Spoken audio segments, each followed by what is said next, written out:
Jesus heals a man born blind. As Jesus was walking along, he saw a man who had been blind from birth.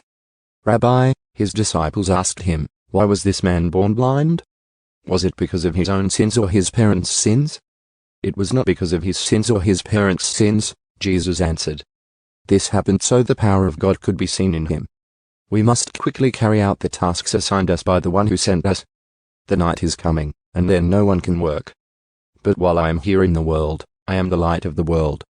Then he spit on the ground, made mud with the saliva, and spread the mud over the blind man's eyes. He told him, go wash yourself in the pool of Siloam. Siloam means sent. So the man went and washed and came back seeing. His neighbors and others who knew him as a blind beggar asked each other, isn't this the man who used to sit and beg? Some said he was, and others said, no, he just looks like him. But the beggar kept saying, yes, I am the same one. They asked, who healed you? What happened? He told them, the man they call Jesus made mud and spread it over my eyes and told me, go to the pool of Siloam and wash yourself. So I went and washed, and now I can see. Where is he now? They asked. I don't know, he replied. Then they took the man who had been blind to the Pharisees, because it was on the Sabbath that Jesus had made the mud and healed him. The Pharisees asked the man all about it. So he told them, he put the mud over my eyes, and when I washed it away, I could see. Some of the Pharisees said, this man Jesus is not from God, for he is working on the Sabbath. Others said, but how could an ordinary sinner do such miraculous signs? So there was a deep division of opinion among them. Then the Pharisees again questioned the man who had been blind and demanded, what's your opinion about this man who healed you? The man replied, I think he must be a prophet. The Jewish leaders still refused to believe the man had been blind and could now see, so they called in his parents. They asked them, is this your son? Was he born blind? If so, how can he now see? His parents replied, we know this is our son and that he was born blind. But we don't know how he can see or who healed him. Ask him. He is old enough to speak for himself.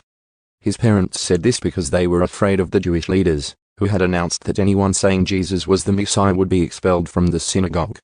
That's why they said, he is old enough. Ask him. So for the second time they called in the man who had been blind and told him, God should get the glory for this, because we know this man Jesus is a sinner. I don't know whether he is a sinner, the man replied. But I know this, I was blind, and now I can see. But what did he do? They asked. How did he heal you? Look, the man exclaimed. I told you once. Didn't you listen? Why do you want to hear it again? Do you want to become his disciples, too? Then they cursed him and said, you're his disciple, but we are disciples of Moses. We know God spoke to Moses, but we don't even know where this man comes from.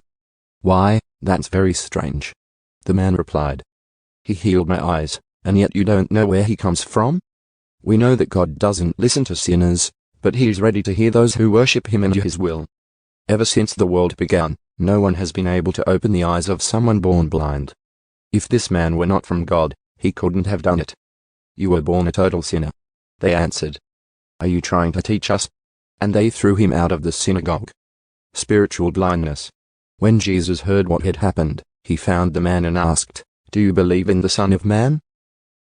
The man answered, who is he, sir? I want to believe in him.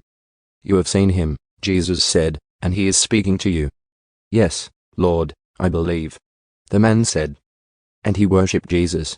Then Jesus told him, I entered this world to render judgment, to give sight to the blind and to show those who think they see that they are blind. Some Pharisees who were standing nearby heard him and asked, are you saying we are blind? If you were blind, you wouldn't be guilty, Jesus replied. But you remain guilty because you claim you can see.